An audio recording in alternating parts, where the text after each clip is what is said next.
Hello moms, कशा आहात? मजेत ना? मजेतच राहा.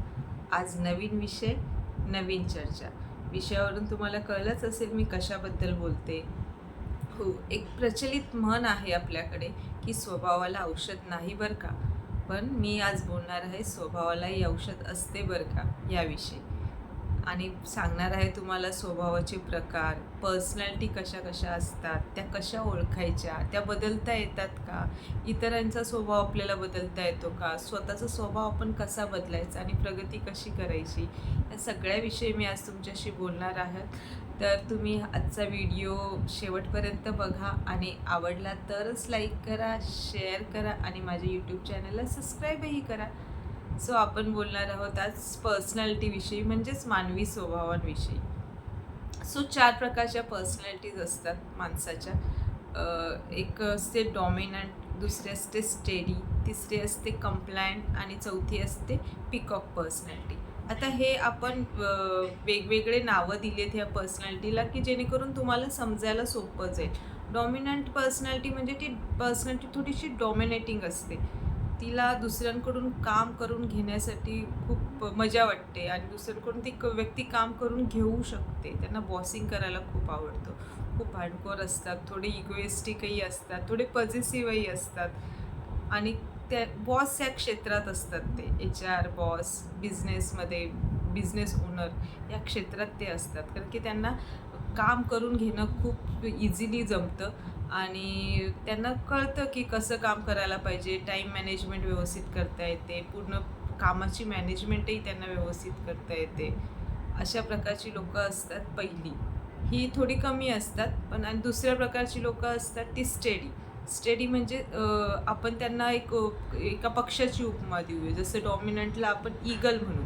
ईगल म्हणजे कसं, तो एकटाच उडतो आणि त्याला बाकी सगळ्यांना बरोबर, म्हणजे सगळ्यांच्यावर लक्ष ठेवून उडतो आणि त्याला इतरांची गरज नसते. फॅमिलीची सपोर्ट नाही मिळाला तरी तो सेल्फ सेंट्रिक असतो, सेल्फ कॉन्सन्ट्रेटेड असतो. त्याच्यामुळे त्याला स्वतःची प्रगती तो स्वतः करू शकतो. त्याची एनर्जी बाहेर जात नाही, त्याची एनर्जी आतल्या आत असते. त्याच्यामुळे त्याला बाहेरून मदत घेण्याची गरज नाही पडत.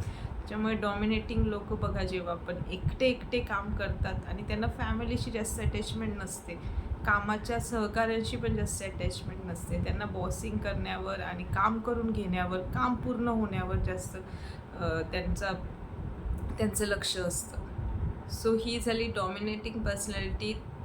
त्यांच्या पर्सनॅलिटीची विशेषणं पण आहेत, काही त्यांचे वीक पॉईंट्स पण आहेत. ते आपण नंतर कधी विस्तारात बघूया. पण ही पर्सनॅलिटी तुम्ही बघा, अशी व्यक्ती तुमच्या आसपास जर दिसले तर तुम्ही कळून जा की ही ईगल पर्सनॅलिटी आहे. त्यांना तुम्ही एक नाव देऊन टाका, ईगल पर्सनॅलिटी. आता दुसरी पर्सनॅलिटी आहे स्टेडी. तिला आपण सिम्बॉल देऊया कबुतराचं, पिजनचं. कबूतर कसा घोळक्यात असतो, त्याला कसं आवडतं घोळक्यात राहणं आणि त्यांच्याकडून काम करून घेणं. अशी पर्सनॅलिटीची लोकं घोळक्यात राहतात, फॅमिली मॅन असतात आणि त्यांना आवडतं की लोकांमध्ये राहायला लागतं. त्यांना मित्रमैत्रिणी खूप असतात आणि ते टीम प्लेयर असतात. त्यांना टीममध्ये काम करायला खूप आवडतं. ते एकटे जाऊ नाही शकत. जसे ईगल जातात एकटे, तसेच कबूतर एकटा फिरताना तुम्हाला कधीच दिसला नसेल. सो असे ते एकत्र राहून काम करून खूप लविंग असतात, खूप केअरिंग असतात आणि त्यांना जास्त बर्डन घ्यायला आवडत नाही. त्यांना एक काम वाटून द्यायला आवडतं आणि मग त्याच्यामुळे ते त्यांचा कामाचा थोडासा पॅटर्न थोडा कमी होतो. त्याच्यामुळे ते एम्प्लॉई या क्षेत्रात चांगले काम करू शकतात. ते बॉसिंग वगैरे नाही करत मोस्ट ऑफ. ते मिळून मिसळून काम करण्यावर त्यांचा जास्त सहभाग असतो. सो हे असतात फॅमिली मॅन आणि त्यांना मित्रमैत्रिणी खूप असतात. सो त्यांचं कामाचं कमी आणि टाईमपास जास्त असू शकतो, असं तुमच्या लक्षात आलंच असेल. आणि डॉमिनंट लोकांचं काम जास्त असतं, टाईमपास कमी असतो. त्यांना टाईमपास करणारी लोकंही आवडत नाही. तसंच याच्या उलट स्टेडी लोकांचा टाईमपास जास्त असतो, काम कमी असतात आणि त्यांना जास्त करून लोकांबरोबरच बोलणं वगैरे. अशी व्यक्ती तुम्हाला आसपास दिसली तर तुम्ही समजून जावं की ही स्टेडी पर्सनॅलिटी आहे, ही स्टेडी लोकांमध्ये आहे आणि यांना आपण फॅमिली टाईपच बोललं तर ते आपल्याशी लवकर अटॅच होतील. आणि डॉमिनंट लोकांबरोबर तुम्ही कामाचे विषय काढले तर ते तुमच्याशी लवकर अट्रॅक्ट होतील. अशा तुम्ही जर समतोल राखला, स्वभाव ओळखला तुम्ही लोकांचा आणि मग त्यांच्याविषयी त्याच विषयावर बोललं, की ते विषय त्यांना आवडतील. अशा विषयावर बोललं तर तुमचा रॅपो त्यांच्याशी चांगला होऊ शकतो आणि तुमचं जे काही काम आहे त्यांच्याकडून ते तुम्हाला सहजपणे काढता येतं आणि त्यांच्याबरोबर रिलेशनही चांगले मेंटेन करता येतात. सो तिसरी पर्सनॅलिटी आहे कंप्लायंट पर्सनॅलिटी. ही पर्सनॅलिटी कंप्लायंट आपण हिला घुबडाचं चिन्ह देऊया. घुबड म्हणजे ओऊल. तो कसं 360 डिग्री त्याचे आईज फिरत असतात आणि तो कॅल्क्युलेटिव्ह असतो खूप. म्हणजे एखादी व्यक्ती तिला भेटली आहे त्या कंप्लायंट पर्सनॅलिटीला, तर समोर बोलणं सुरू होण्याच्या आधीच त्याच्या मनात निगेटिव्ह विचार येतात, की ही व्यक्ती आपल्याला का भेटली आहे आणि जर कारण माहिती असेल तर मग ही आपल्याकडून काम काढून घेईल. मग हिचा फायदा काय, नुकसान काय, म्हणजे फायदे नुकसान किंवा कशासाठी केलं आहे, का केलं आहे, सगळं कॅल्क्युलेशन. म्हणजे असं एखाद्या व्यक्तीला असं बिनधास्त भेटणार नाही ती व्यक्ती. काहीतरी कारण असेल किंवा काहीतरी समोरच्या व्यक्तीचं काय कारण आहे ते जाणून घेतल्याशिवाय ती भेटणार नाही त्या व्यक्तीला. म्हणून हे थोडे कामाच्या दिशेने जास्त झुकलेले असतात आणि सतत निगेटिव्ह विचार त्यांच्या मनात असतात. पण ते निगेटिव्ह विचार असतात मनात म्हणून ते नेहमी सतर्क असतात आणि त्यांना फसवले जाण्याचे चान्सेस खूप कमी असतात. कारण की ते सगळं कॅल्क्युलेशन करूनच निर्णय घेतात. त्यांचं लॉजिक खूप स्ट्रॉंग असतं. सो असे व्यक्ती थोडे कमी असतात. त्यांची पर्सनॅलिटी थोडी कमी आपल्याला आजूबाजूला पटकन दिसत नाही. जशी कबूतर म्हणजे स्टेडी पर्सनॅलिटी आपल्याला आजूबाजूला खूप दिसते आणि डॉमिनंट पर्सनॅलिटीही दिसते आजूबाजूला, पण स्टेडीच्या थोडी कमी. त्या याच्यामध्ये कंप्लायंट पर्सनॅलिटी थोडी कमी आहे. कॅल्क्युलेटिव्ह डोक्याची लोकं थोडी कमी आहेत आपल्या टोटल ॲटमॉस्फिअरमध्ये. सो ही झाली तिसरी पर्सनॅलिटी. आणि चौथी पर्सनॅलिटी आहे पिकॉक पर्सनॅलिटी. आर्च पर्सनॅलिटी तिला म्हणतो. पिकॉक हे तिचं सिम्बॉल झालं, म्हणजे कबुतरासारखी एकदम प्रसन्न, एकदम कलरफुल आणि एकदम जॉयफुल, की तिला बघतानाच आपल्याला खूप आनंद होतो आणि बघतानाच प्रसन्न वाटतं. अशी पर्सनॅलिटी असते ती लोकांमध्ये पण असते आणि कामातही असे थोडी आळशी असते कामामध्ये, पण लोकांमध्ये जास्त अट्रॅक्शन म्हणजे सेंटर ऑफ अट्रॅक्शन म्हणता येतं ना, अशा पर्सनॅलिटीचं असतं की ती उठून दिसते 4 लोकांमध्ये आणि तिला असं वाटतं की सगळं जग सुंदर आहे आणि सगळं जग मजा मारण्यासाठीच आहे आणि आपण फक्त मजा केली पाहिजे, एन्जॉय केला पाहिजे, असं तिला वाटतं आणि ते कामाकडे थोडं दुर्लक्ष होतं. पण अशी व्यक्ती जर व्यवस्थित तिला मेंटॉर चांगला भेटला आणि तिला सांगितलं की तू छान काम करू शकतेस किंवा छान पुढे जाऊ शकते, तर ती व्यक्ती तशी जाते. म्हणजे जसं समोरचा माणूस तिला गाईड करेल तशी ती व्यक्ती व्यवस्थित पुढे जाते. अशाही पर्सनॅलिटीची लोकं आपण आजूबाजूला बघतो. ती असतात जास्ती करून कलाक्षेत्रामध्ये.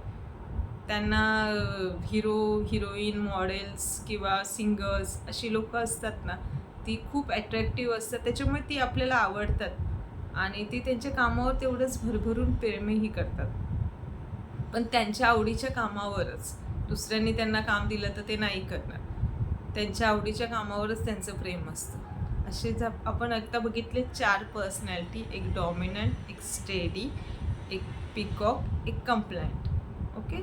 तर ह्या 4 पर्सनॅलिटीचीच लोकं आजूबाजूला आहेत आणि ह्या 4 पर्सनॅलिटीची लोकांना तुम्ही ओळखू शकतात इझिली आणि त्यांच्याबरोबर बोलूही शकतात त्यांच्याच प्रकारे. आता कंप्लायंट पर्सनॅलिटीशी बोलणं शक्यतो जाऊ नये, पण गेलंच कामानिमित्त तर त्यांच्याशी फक्त कामापुरतं आणि कॅल्क्युलेटिव्ह बोलावं. त्यांना जेवढं गरजेचं आहे, त्यांनी जेवढं विचारलं आहे तेवढंच बोलावं. एक्स्ट्रा बोलायला गेलं तर ते तुमचं काम अजिबात करणार नाही.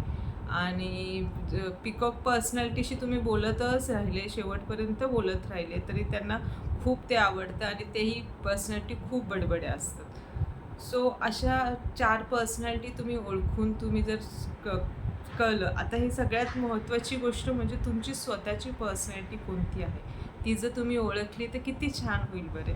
आता आधी पर्सनॅलिटी आपली डॉमिनंट होती समजा, की डॉमिनंट पर्सनॅलिटी मला आधी बॉसिंग करायला खूप आवडायचं, मॅनेजमेंट करायला खूप आवडायचं आणि नंतर मला मग कंटाळा यायला लागला. माझ्यावर अशा काही गोष्टी घडल्या माझ्यासोबत की त्याच्यामुळे मला काहीच कशातच रस नाही. जे कोणी काम दिले ते मी करायला लागलो, म्हणजे स्टेडी झालो किंवा पिकॉक झालो, आळशी झालो. अशाही पर्सनॅलिटी एकाच्या दुसऱ्या चेंज होतात. पण ती आपल्याला ओळखता आली पाहिजे, की आपण पहिले काय होतो, लहानपणी काय होतो आणि आत्ता काय आहोत. तर जर आपण लहानपणी तेच असू तर आणि आत्ताही तेच आहेत, तर मग काही हरकत नाही आहे. तुमची पर्सनॅलिटी व्यवस्थित आहे. जर तुम्हाला वाटत आहे, की मी व्यवस्थित आहे, माझी पहिल्यापासून हीच पर्सनॅलिटी आहे आणि मला बदलायची जास्त गरज वाटत नाही आहे. पण स्वभाव काही गुण असतात जे बदलले तर मी माझ्या प्रगती कडे वाटचाल करू शकतो, तर तुम्ही ते बदला. आता डॉमिनंट पर्सनॅलिटीचे काही गुण असतात, ते ॲग्रेसिव्ह असतात, पटकन कोणाला बोलतात, म्हणजे मन दुखावतात दुसऱ्यांचं, भांडखोर असतात. तर त्यांनी ते त्यांचे स्वभाव ते कंट्रोलमध्ये केले. जर तुमची पर्सनॅलिटी ओळखली तुम्ही, की तुम्ही डॉमिनंट आहात आणि मग तुम्हाला समजलं, की माझे हे वीक पॉईंट आहेत, तर मी हे बदलेल तर माझ्या प्रगतीत तर काही अडचणी येणार नाही. तर डॉमिनंट लोकांना कळलं, की मी भांडखोर आहे, तर थोडं त्यांनी भांडण्याचं रागावर कंट्रोल ठेवायचा किंवा ते स्वतःचा ॲग्रेसिव्ह नेचर थोडा कमी करायचा, लोकांमध्ये मिळून मिसळून वागायचं. तसंच दुसरे स्टडी पर्सनॅलिटी, त्यांचं ओव्हरऑल सगळं व्यवस्थित असतं, पण ते कामात आळशी असतात ना, त्यांना काम करायला आवडत नाही, 4 लोकांची मदत घेऊन काम करायला आवडतं किंवा एखादा स्टडी मुलगा आहे, त्याला आईसोबत बसल्याशिवाय तो अभ्यास करत नाही. तर अशा आईने जर त्याची मुलाची पर्सनॅलिटी ओळखली, तर त्याला एकटं अभ्यास करायची सवय लावली पाहिजे किंवा मग त्याला इंडिपेंडंट बनवलं पाहिजे. आणि आपल्यालाही कळलं, की आपण स्टेडी आहोत. एखाद्या बाईला किंवा एखाद्या पुरुषाला कळलं, की आपण स्टेडी आहोत आणि आपला कामाकडे दुर्लक्ष करतोय आणि टाईमपासच खूप होतोय. तर आपण मग तसं कामाच्या दिशेने थोडे प्रयत्न केले पाहिजे, समजून घेतले पाहिजे, की बाकीची लोकं कशी कामं करतात. म्हणजे डॉमिनंट पर्सनॅलिटी कसं काम करते, तर तिच्याकडून काही शिकता येईल का? अशा लोकांच्या संपर्कात राहता येईल का? स्टेडी पर्सनॅलिटी तिचा स्वभाव असा बदलू शकते. काही वीकनेस असतात ते आपल्याला कधी बदलता येतात, जेव्हा आपल्याला आपला स्वभाव कळतोय, की आपण कोणत्या पर्सनॅलिटीचे आहोत, कोणत्या स्वभावाचे आहोत, तेव्हाच आपल्याला बदलता येईल ना. आणि तिसरी पर्सनॅलिटी आहे कंप्लायंट. ही शक्यतो पर्सनॅलिटीला बदलायची गरज नसते. ती टोटली कॅल्क्युलेटिव्हच असते. फक्त ती थोडी निगेटिव्ह असते. त्याच्यामुळे तिला लोकांच्या संपर्कात जाणं खूप कंटाळा येतो आणि लोकांच्या संपर्कात ती जात नाही. त्याच्यामुळे ती एकटी राहते. सो अशा पर्सनॅलिटीचं जर लक्षात आलं आहे, की आपण खूपच कॅल्क्युलेटिव्ह झालो आहे, खूपच जग आपलं एकदम अरसिक झालं आहे, तर आपण थोडंसं लोकांच्या संपर्कात गेलं पाहिजे, त्यांच्याशी बोललं पाहिजे. लोकांना जज करण्याच्या आधी त्यांचे विचार ऐकून घेतले पाहिजे. ते मग त्यांचे विचार चांगले वाटले तर मग आपण त्यांना आपल्याला ते आवडतात की नाही हे बघितलं पाहिजे. आधीच जज करायचं सोडून दिलं पाहिजे सिच्युएशन. अशी कॉम्प्लायंट पर्सनॅलिटी तिच्या स्वभावावर वीकनेसवर मात करू शकते. आणि पिकॉक पर्सनॅलिटी तर सगळंच आनंद आहे. सो तिला कधीच कंटाळा येत नाही तिच्या स्वभावाचा किंवा कसा. पण इतर समाजात लोकांना पिकॉक पर्सनॅलिटीचा त्यांचे दुष्परिणाम भोगावे लागतात, कारण की त्यांची कामं त्यांना करावी लागतात आणि मग ते कामं दुसऱ्यांवर गोड बोलून टाकतात. सो पिकॉक पर्सनॅलिटीने जर लक्षात आलं, की आपली पिकॉक पर्सनॅलिटीनं आपण असं करतोय, आपले वीकनेस हे आहेत, की आपण आपली कामं दुसऱ्यांवर टाकतोय आणि खूपच टाईमपास करतोय आणि काम सोडून इतर गोष्टींवरच आपलं लक्ष जास्त आहे.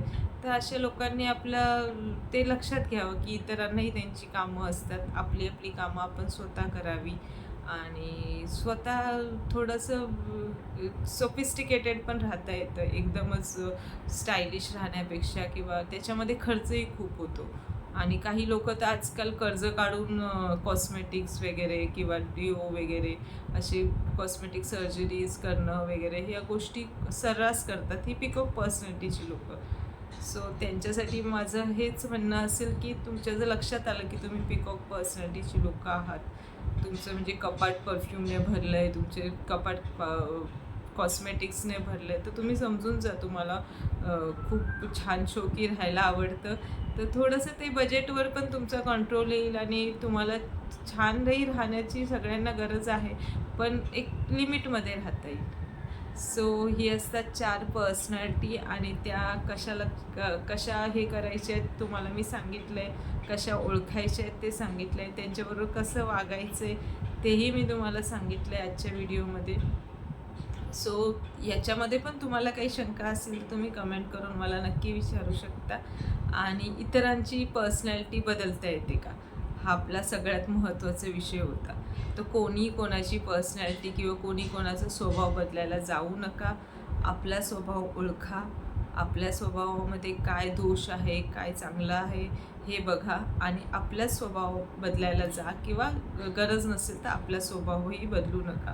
जर गरज असेल, काळाची गरज असेल किंवा तुमच्या प्रगतीत तुमचा स्वभाव आडवा येत असेल तर तुम्ही तो नक्की त्याच्यात थोडे बदल करा, पण पूर्ण बदलू नका. थोडे बदल करा. जे वीकनेस आहेत, जेवढे वीक पॉईंट आहेत तेवढेच बदला.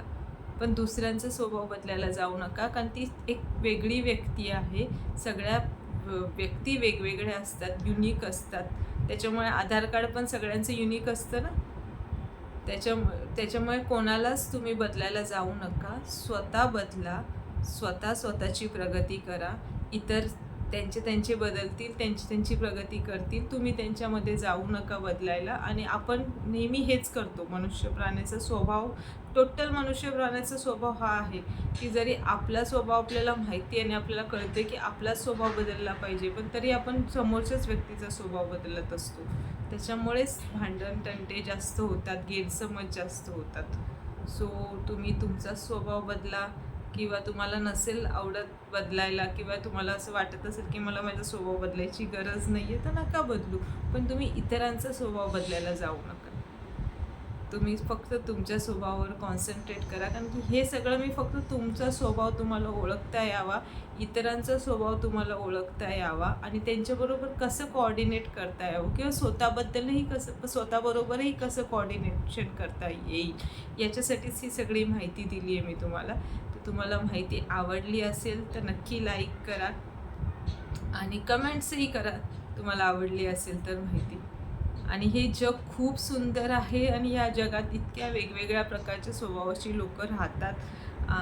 तुम्ही जेव्हा हे ओळखायला लागाल ना, अरे ही डॉमिनंट आहे, ही स्टेडी आहे, हे पिकॉक आहे, ही कंप्लायंट आहे, तेव्हा तुम्हाला खूप छान वाटेल. हे तुम्हाला त्याच्यातले दोषही दिसणार नाही. तुम्हाला वाटेल की अरे खूप छान आहे हे सगळं, हे जगच खूप सुंदर आहे. आणि हे जग सुंदर आहे म्हणूनच हे सगळ्यांनी छान आयुष्य जगलं पाहिजे. आणि इतकंच. सगळ्यांनी छान आयुष्य जगा, छान राहा, मस्त राहा. तर आजच्या व्हिडिओमध्ये इतकंच. धन्यवाद.